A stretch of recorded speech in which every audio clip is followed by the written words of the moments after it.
চেহারা নূরেতে ভরা আদর্শ কোরআন পারা চেহারা নূরেতে ভরা আদর্শ কোরআন পারা কে জান্নাতের চাবি যার হাতে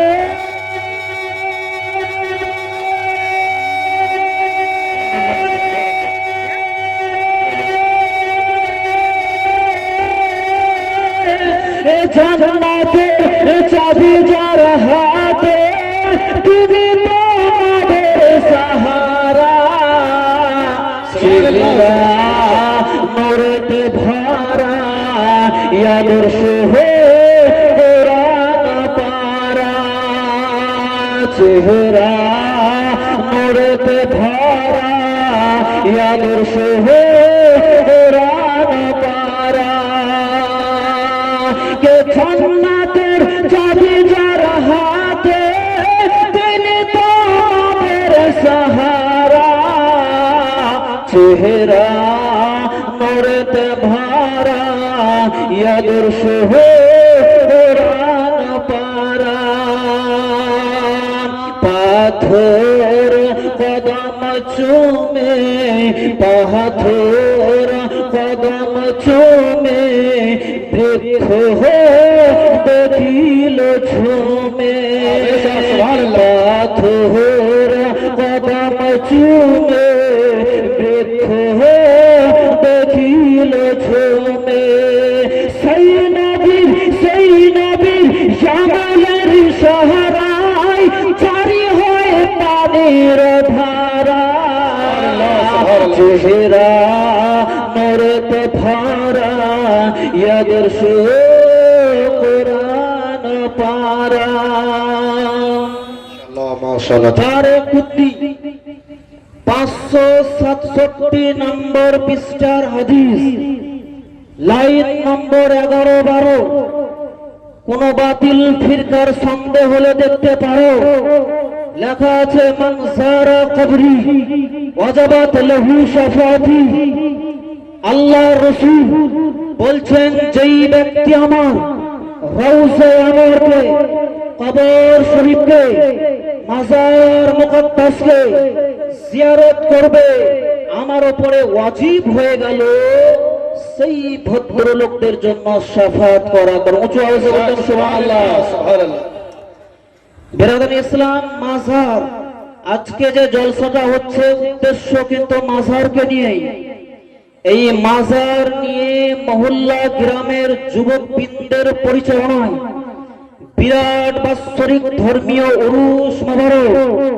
ও গ্রামের পক্ষ থেকে জলসা মোবারক এদেরকে কোন জায়গা গিয়ে কেউ পিন দিয়েছে পিন মানে কি খোঁচা মেরেছে কি তোমরা যে শুধু পীর পীর করে দৌড়ে বেড়াচ্ছ তো মাজারের কথা কি হাদিস কোরআনে আছে কথা নোট করে নিন মাজার সর্বপ্রথম হাদিস কোরআনকে স্টাডি করে সম্মুখে রেখে আমাদের দেখতে হবে মাজার মানে কি মাজার ইসমে জার আরবিক গ্রামার হিসেবে মাজার মানে হলো জিয়ারত করার স্থান জিয়ারত করার জায়গা বিরাদার ইসলাম ইসলামের ইতিহাস প্রমাণ দিচ্ছে ইবলিস শয়তানের মাজার হবে না নমরুদের মাজার নেই ফিরআউনের মাজার নেই আবু জেহেলের মাজার নেই উতবা সাইবার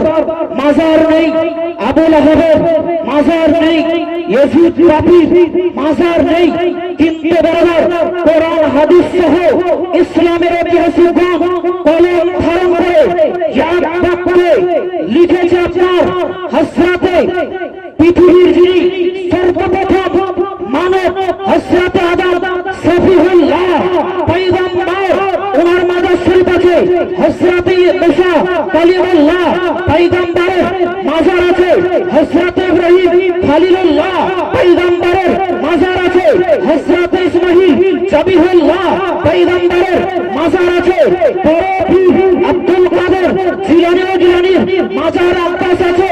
বেরাদুল ইসলাম ভারতের রাজা, হিন্দুস্তানের খাজা, যাতে যৌথভাবে পৃথ্বীরাজ বাদশাহ দিতে পারেনি কোন প্রকারের সাজা, তার মাজার আছে।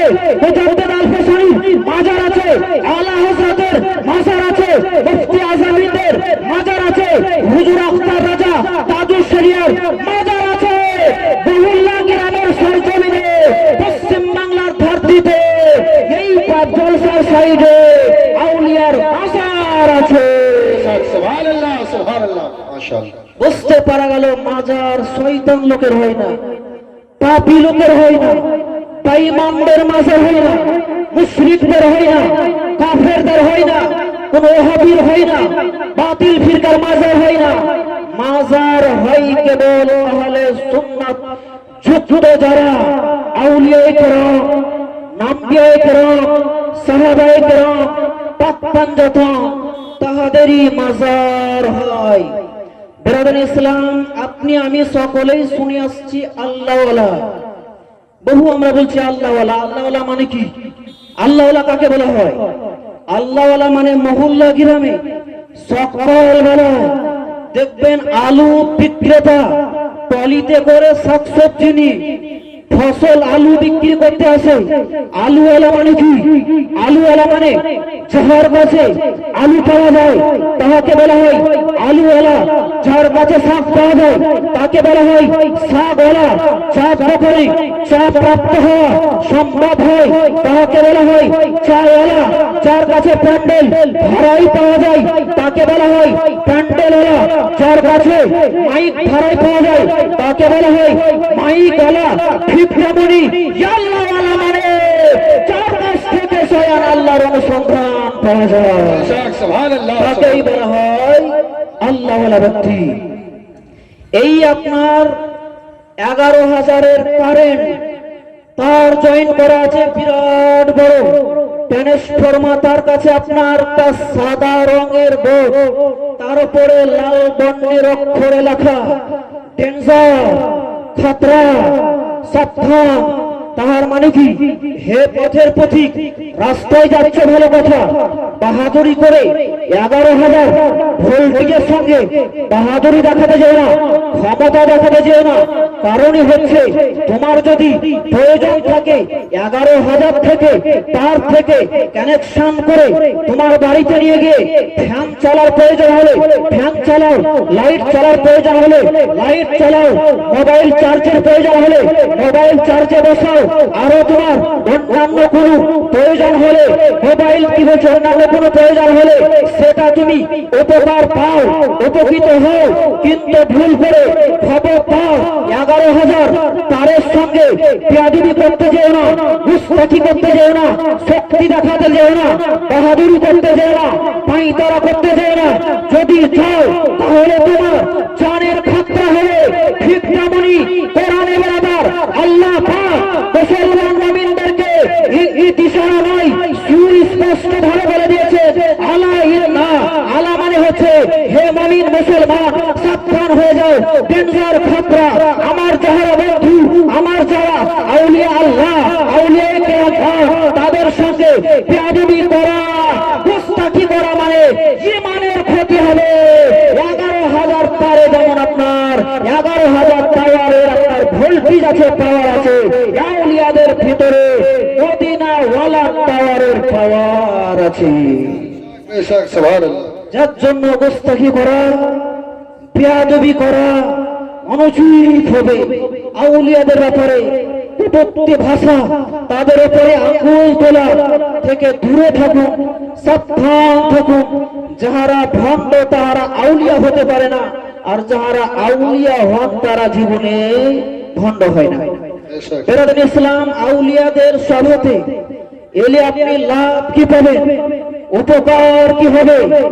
বহু গ্রাম থেকে কেউ চাত্রা, কেউ নরহাটি, কেউ আরো আশেপাশে বসন্ত ফসন্ত থেকে জলসা সবাং করার নিয়েতে ব্যাগ ঘরে করে টুপি পকেটে ভরে অজু বানিয়ে বাইকে কেউ টোটোতে মহল্লা গ্রামের মাজারে এসছেন।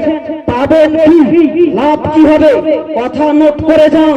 এত সুন্দর কথা ইসলামের ইতিহাসে লেখা আছে, তাজকিরাতুল আউলিয়াতে লেখা আছে, আলা হযরতের একটি রিসালার মধ্যে এই ঘটনাটি লেখা আছে। সেটা কি, একজন এলাকা জড়িত হিসাবে বিরাট বড় আল্লাহওয়ালা, আল্লাহর ওলি পীর সাহেব উনি আছেন। উনি থাকতে থাকতেই ইন্তেকাল করেছেন, মারা গেছেন।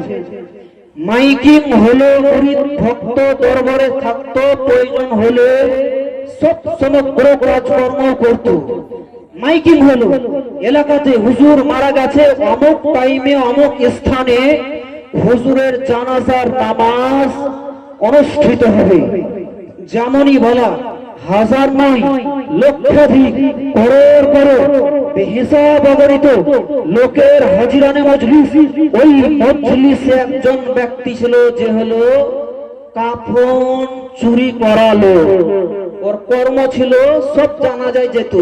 কেন যেত? নেকি পাওয়ার আশায় নয়, কোনখানে কবর দিচ্ছে, কোন মুখে দিচ্ছে, কেমন ভাবে ঢাকছে, দিনের বেলায় সব দেখা, আর রাত্রে বেলায় কবরকে ছেদ ভেদ ফুটো করে ঢুকে সেই মৃত্যু ব্যক্তির বডি থেকে, পুরুষই হোক আর মহিলাই হোক আর মৌলভী সাহেবই হোক আর হাফিজ সাহেবই হোক, কিছু দেখতো না, টাইনে খুলে নিয়ে এসে বাজারে বিক্রি করতো আর টাকা পেত, টাকা পয়সা। এখন তো আর অভাব নেই। মহল্লা গ্রামে যেই দিকে তাকাচ্ছি সুবহানাল্লাহ, 3 তলা 4 তলা বিল্ডিং। আজ থেকে 30 বছর পূর্বে মুরব্বীদের জিজ্ঞাসা করেন, চুলার পাঁজরে হাঁড়ি নিয়ে কান্না করতে হতো দুটো খাবারের জন্য। আজকে সেই অভাব নেই যে কাফন চুরি করে বাজারে বেচতে হবে তবেই অভাব মিটবে, সেটা নয়। যেমনই বেরাদার ইসলাম মুআজ্জাজ সামিনে কেরাম, এই ব্যক্তি আল্লাহর ওলি জানাজায় ছিল, থাকার পর মাটি হলো, কাফন দাফন দোয়া খোর কমপ্লিট হলো, হওয়ার পর বাড়ি এসে সব নিজ নিজ গৃহে পদার্পণ করে গেছে। এই টাইমে গভীর রাত্রে, নিশি রাতে সেই আল্লাহর ওলি মাজারে কাফন চুরি করার জন্য যেমনই চোর গিয়েছে, আল্লাহর ওলি খপ্পর হাতকে ধরে নিয়েছে আর বলতে আছে, তুমি কি আজকে আমার জানাজায় ছিলে না? চোর ভয়ে থরথর করে কাঁপছে, বলছে, হুজুর অবশ্যই আপনার জানাজাতে আমি হাজির ছিলাম, উপস্থিত ছিলাম। তখন উনি বললেন, যখন হাজির ছিল মানে তোমার পূর্বেকার সমস্ত গুনাহ আল্লাহ মাফ করে দিয়েছে, সুবহানাল্লাহ, সব গুনাহ মাফ হয়ে গেল। যেমনই বলাই চোর বলছে, ওকে মাগে মা, এত গুনাহ করলাম, এত পাপ করলাম, আর আজকে সব মাফ হয়ে গেল, মানে কম বড় কথা নয়। সেই দিন থেকে দুটো কান ধরলো, তওবাত নাসুহার মতো আন্তরিক ভাবে তওবা করলো জীবনের পাপের গুনাহের, আর সেই ব্যক্তি একজন মুমিন মুসলমানে পরিণত হলো। তাহলে আল্লাহর ওলিদের জানাজাতে গিয়ে এটাই বুঝতে পারলাম যে লাভ আছে, উপকার আছে। দ্বিতীয় কথা এটা বুঝতে পারলাম, যারা বলে যে মানুষ মরে গেছে, আল্লাহর ওলিগণ জীবনেও মরে না। হাদিস মত করে মিশকাত শরীফ প্রথম খণ্ড পৃষ্ঠা নম্বর 121 লাইন নম্বর 11, 12, 13 লেখা আছে, ইন্নাল্লাহ হারামা আলাল আরদি আন তাকুলা আসহাবুল আম্বিয়া ফানাবিউল্লাহ হাইয়ুন ইরসাক। আল্লাহ বলেছে, জমিনকে, মাটিকে আমি হারাম করে দিয়েছি আমার নবীগণের, ওলিয়া উলিয়াগণের, সাহাবীগণের, পাক পঞ্জাতগণের, মুমিনগণের জিসিম এবং দেহকে খাওয়া। নিশ্চয়ই তাহারা নিজ নিজ রওজাতে, নিজ নিজ কবরে জিন্দা এবং জীবিত আছে, এমনকি আল্লাহর তরফ থেকে রুজিও পায়। জোরে বলুন সুবহানাল্লাহ, সুবহানাল্লাহ। তাহলে ওনারা মরেন না। আউলিয়া কেরাম জিন্দা থাকেন, জীবিত থাকেন, অসুবিধা কিছু নাই। মাজার যান, জিয়ারত করেন, ফায়েজ ও বরকত দিন, সব জায়েজ এবং মুস্তাহাব সুন্নাত লেখা আছে। এমনকি মাজারে মানত দেন, সেটাও ভালো জিনিস। আগরবাতি দেন, ধূপকাঠি দেন, সেটাও ভালো জিনিস। গোলাপ জল, আতর, ফুল, চাদর, যত যাহা আছে বৈধ জিনিস সব নিয়ে যান, সব হালাল, নেকি পাবেন, সব পাবেন ইনশাআল্লাহ ওয়াল আজিজ। যাই হোক বেরাদার ইসলাম মুআজ্জাজ সামিনে কেরাম, লম্বা টাইম না নিয়ে আপনারা আরো একবার হিলে ধুলে গুনগুন শব্দে দরুদ পাঠ করুন। আল্লাহুম্মা সাল্লি আলা সাইয়্যিদিনা মাওলানা জোরে পড়ুন সাল্লাল্লাহু তাআলা আলাইহি ওয়াসাল্লাম। জন্ম আমার নবীর যুগে, জোরে বললাম সুবহানাল্লাহ। সুবহানাল্লাহ সুবহানাল্লাহ। জন্ম আমার নবীর যুগে হলে কেমন হতো, জন্ম আমার নবীর যুগে হলে কেমন হতো, দুই নয়ন রাসূল পাক দেখলে কেমন হতো, জন্ম আমার নবীর যুগে হলে কেমন হতো, আসতো ভেসে হযরতে বেলালের ওই মধুর আযান, আসতো ভেসে হযরতে বেলালের ওই মধুর আযান,